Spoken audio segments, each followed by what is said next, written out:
menunjukkan aman. Masya Allah, ini kami menengok bapak di luar sana macam menengok akuarium. Mereka pun di luar menengok, kata mereka, aku pun menengok Ustaz macam ikan arwana, katanya. Tapi ibu yang dimuliakan Allah Subhanahu wa Ta'ala, maka masjid itu bukan cuma sekedar tempat sholat. Habis sholat pulang, selesai sholat ada silaturahim. Assalamualaikum warahmatullah. Assalamualaikum warahmatullah. Sehat Pak Haji? Katanya nggak boleh salaman selesai sholat Pak Ustaz. Kalau sebelum sholat tadi tak ada salaman, selesai sholat baru salaman, namanya sunnah. Tapi kalau tadi udah jumpa di luar, masuk ke dalam sholat, habis sholat salaman lagi, namanya mubah. Yang ngomong itu ahli hadis, mazhabnya Syafi'i, namanya Imam Nawawi, mengumpulkan 40 hadis Arba'in Nawawi yang dikaji di Masjid Al-Aqsa. Tadi di luar udah salaman, di toilet jumpa salaman, habis sholat salaman lagi, mubah, boleh. Tadi di luar belum ada jumpa, habis sholat baru salaman, sunnah, boleh. Sunnah. Yang tak boleh itu sedang sembahyang salaman. Siapa ada? Batal sholat karena diharamkan ajnabiyah, gerakan di luar sholat. Dulu sahabat Nabi itu jumpanya di masjid. Jumpa di masjid, tengok kanan, oh masih ada, tengok kiri, oh masih ada. Kalau tak ada, datang ke rumah, ketuk, assalamualaikum, apa kabar? Oh sakit. Ada salam, ada kalam, ada mendoakan. Zaman dulu begitu. Kalau orang tidak ke masjid berarti sakit. Orang sekarang terbalik. Kalau tak ke masjid berarti rezeki udah lancar.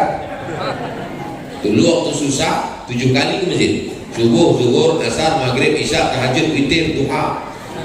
Begitu rezeki lancar sekali setahun. Idul Adha ambil kupon. Bapak Ibu yang dimuliakan Allah Subhanahu wa Ta'ala, jangan sampai seumur hidup ke masjid cuma 2 kali. Pertama waktu akad nikah, kedua sholat jenazah. Mau jadi apa kita? Ada pensiunan pejabat di Pekanbaru, mati bininya, meninggal istrinya.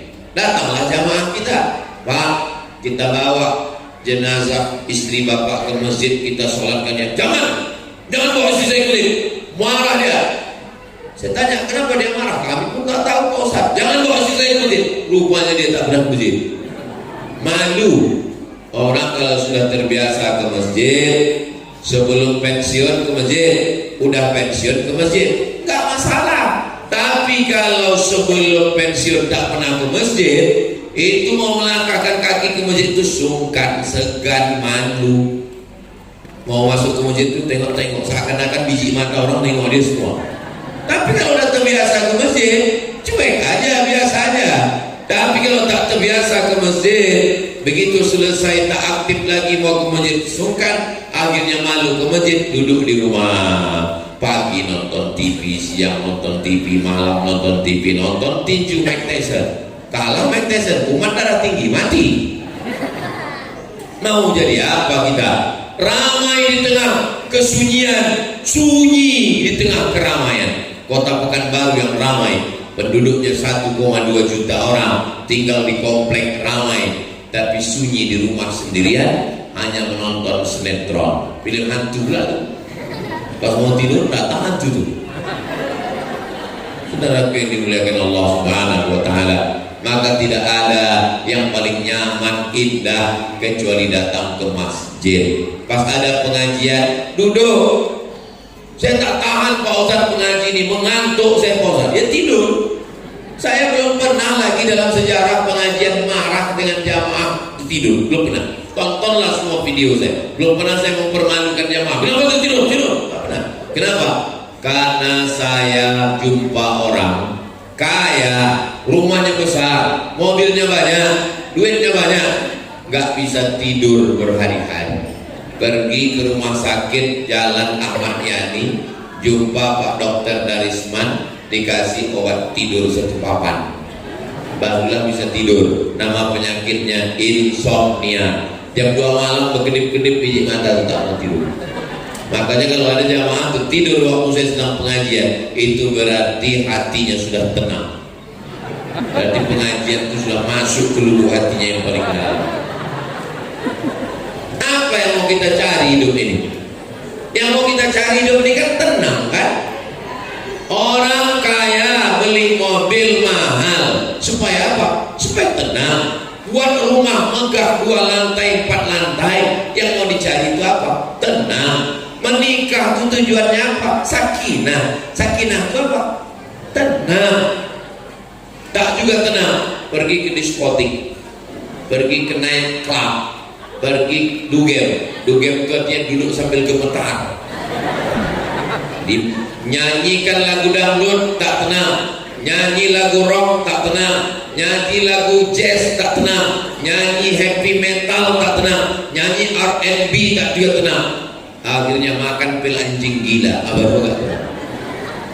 Sabu-sabu, narkoba, itulah fitnah akhir zaman. Padahal ketenangan itu hanya didapatkan di masjid. Datang ke masjid, duduk, baca Quran, baca Yasin, berzikir, istighfar 100. Astaghfirullahaladzim, astaghfirullahaladzim, astaghfirullahaladzim, astaghfirullahaladzim.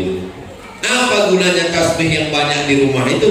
Pergi umroh beli tasbih 100, habis dikasih ke tamu, ke tetangga, ke kawan, tinggal 1 digantungkan di mobil. Mobil bertasbih, orangnya masuk neraka. Cabut, ambil, pakai bertasbih, istighfar 100, sholawat 100, astaghfirullahaladzim, sholawat, Allahumma sholli ala Sayyidina Muhammad wa ala ali Sayyidina Muhammad. Yang ketiga, afdalul dzikri fa'la, yang paling afdal adalah la ilaha illallah.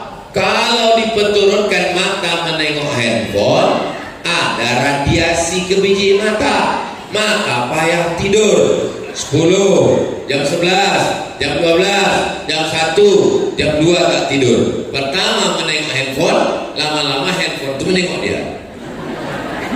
Jam 2 baru tertidur. Kalau udah jam 2 tidur, 3, 4, 5, 3 jam tak akan kuat, pasti terlambat subuh. Kalau udah terlambat subuh, berentetlah ke masalah yang lain.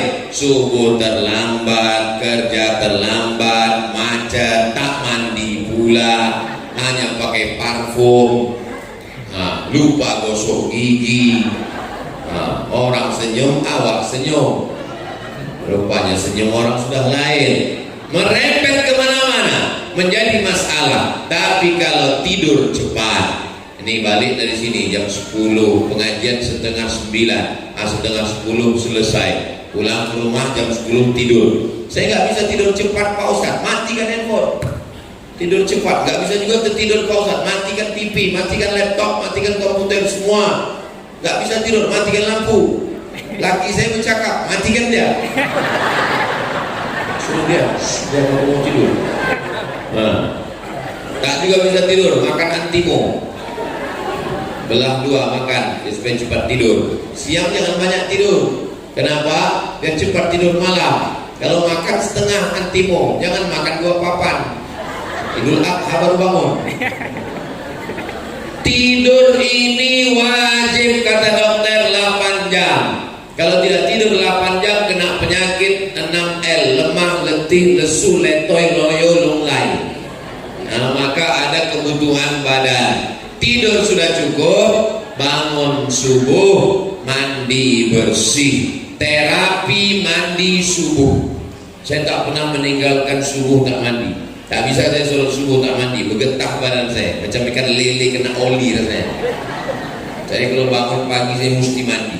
Walaupun saya ceramah ke Papua, ke Sulawesi, kemana-mana, bangun pagi mandi, tidak pakai air hangat, air dingin, segar. Setelah mandi itu baru sholat. Sholat yang pertama sholat sunat wudu, usolli sunnatal wudu, rakaatain lillahi ta'ala. Habis itu sholat sunat taubat, banyak dosa kita, usolli sunnatat taubat. habis itu sunat hajat, habis itu sholat sunat tahajud, habis tahajud di ujung barulah minta hajat kepada Allah. Usolli sunnatal hajat. Apa hajatnya? Nah, sebutkan dalam hati. Nanti disebutkan terdengar kawan pula gak enak. Nah, habis itu baru kemudian ditutup dengan sholat witir. Menunggu azan subuh, zikir, istighfar, sholawat, la ilaha illallah. Tak lama terdengar suara tarhim. Assalatu wassalamu alaik. Langsung datang ke masjid. Sampai di masjid, tahiyatul masjid, duduk, baca yasin, baca Quran. Terdengar azan, sambut azan. Allahu akbar, Allahu akbar, Allahu akbar. Jangan cerita ketika azan. Kata Imam As-Suyuti, orang yang cerita ketika azan dikhawatirkan matinya su'ul khatimah. Mudah-mudahan kita semuanya husnul khatimah. Kayak kalau ada kawan ngajak cerita, Allahu akbar, Allahu akbar. Nah, situ pula dia cerita, maaf gua patah. Allahu akbar. Yang dilawani dia bercerita, asyhadu anna Muhammadar Rasulullah, asyhadu anna Muhammadar Rasulullah, Allahumma sholli ala sayyidina Muhammad, sampai akhirnya la ilaha illallah, Allahumma rabb hadhihi ad-da'wati tammah was-salatil qa'imah ati sayyidina Muhammadan al-wasilata wal fadilah wasyarafa wad darajata al-'aliyata ar-rafi'ah wa ba'athu Allahumma maqaman mahmudan alladhi wa'adta. Kalau hafal, kalau tak hafal gerak-gerak lain dulu. Malu kan, orang tua gak tahu apa. Tanya kawan, apa yang kau baca tadi? Ada lah. Tapi kau baru tobat. Ya, untuk pertama ni apa dia dulu, pura-pura dia dulu.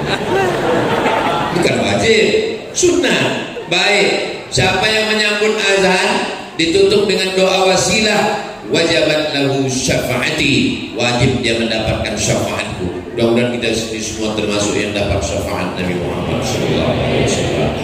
Dah 24 jam terjaga subuh. Orang zaman dulu pagi sholat subuh di masjid, balik sholat subuh, sarapan di rumah sama anak bini, habis itu baru pergi ke sawah.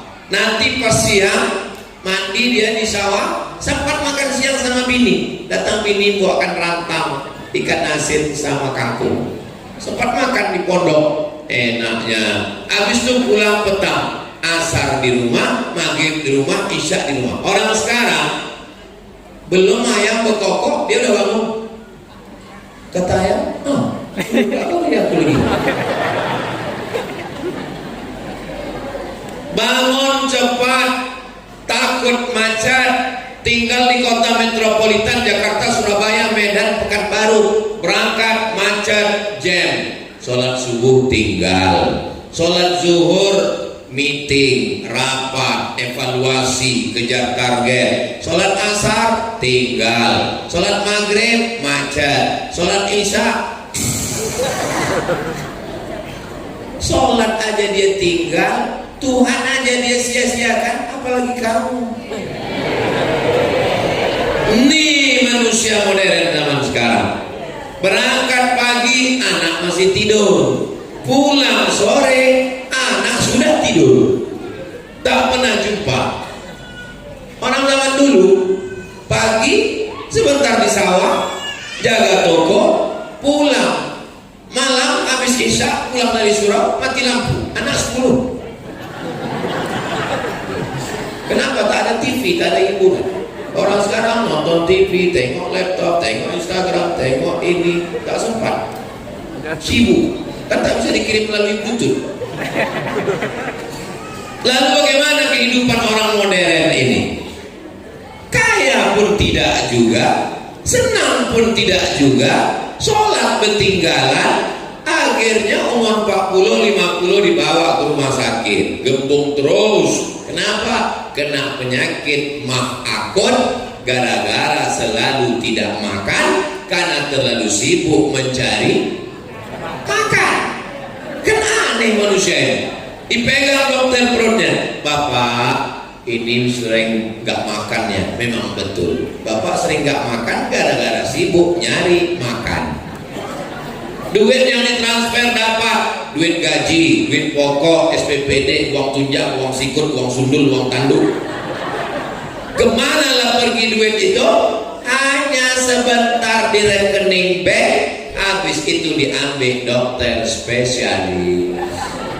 Spesialis jantung dapat, spesialis gula darah diabetes mellitus dapat, spesialis tulang dapat, spesialis lambung dapat, spesialis otak yang tak dapat, karena yang punya tak berotak. Waktu Tuhan bagi otak dia tak datang. Untuk apalah hidup kita ini? Bukan panjang hidup ini, tak pernah dinikmati hidup. Cari duit, pergi pagi pulang petang, peras keringat, banting tulang, tunggang langgang, melintang kukang. Anak tak jumpa, pakai narkoba, keluyuran tak tentu arah, bini pun jarang jumpa, tetangga pun tak pernah nampak. Akhirnya tetangga tahu mati, barulah oh mati dia udah. Dulu orang kalau mati diiringi dengan tangis air mata, mau nangis tetangga kawan mengantar jenazah. Sekarang orang komplek mati langsung dipoto, foto upload, innalillahi wa inna ilaihi rajiun. Amin amin amin amin amin. Dulu ada yang datang bawa telur ayam, ada yang datang bawa beras, tahlilan 7 malam, malam ketiga bubur kacang hijau, malam ke-7 potong ayam. Zaman sekarang la salam wala kalam.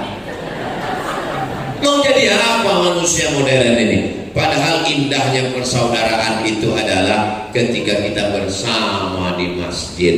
Saya merasakan sudah keliling berputar kemana-mana. Indahnya hidup itu adalah ketika kita sedang duduk bersama di masjid, bersama dengan orang baik-baik, bersama dengan lingkungan kawan. Alhamdulillah di Masjid Al-Ansor itu masih terjaga dan terpelihara.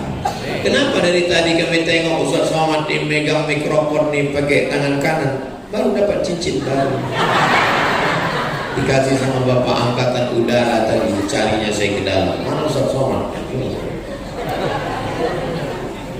Hubungan kepada Allah di masjid sudah, tapi kepada tetangga, kepada jiran, kepada kawan, macam mana mengeratkannya? Tahadu, saling berbagi hadiah. Tahabu, kalau kamu saling berbagi hadiah, kamu akan berkasih sayang. Kalau kita dikasih hadiah, pakai. Saya dikasih hadiah baju. Ini dikasih orang, mereknya Casio, kasih orang. Saya pakai. Kan nampak kebesaran kan? Habis saya pakai, saya tanya istri saya, macam mana nampak kau? Saya bilang, katanya macam anggota dewan ku tengok. Gak apa-apa lah aku pakai.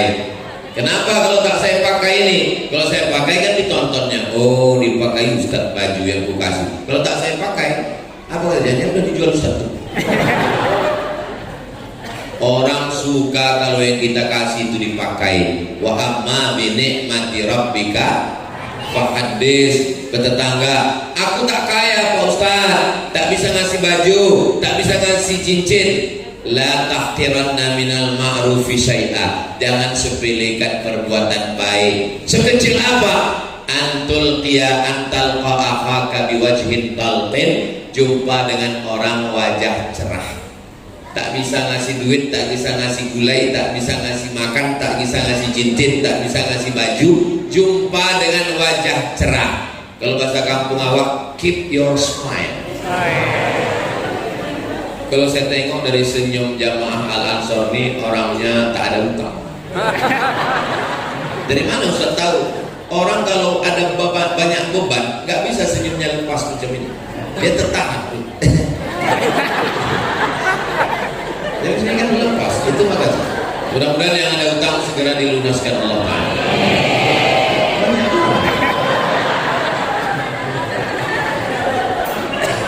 Jumpa sama orang kita senyum itu sudah amal soleh. Tapi bapak senyum sama lakinya, jangan sama bini dia. Ini sama bininya, sama lakinya. Bertetangga, berkawan. La yu'minu ahadukum, kamu tidak beriman. Sampai kapan? Hatta yuhibba li akhi, sampai kau datang bersaudara kepada saudaramu, sayang ma yuhibbu li nafsih, sama macam sayang pada diri sendiri.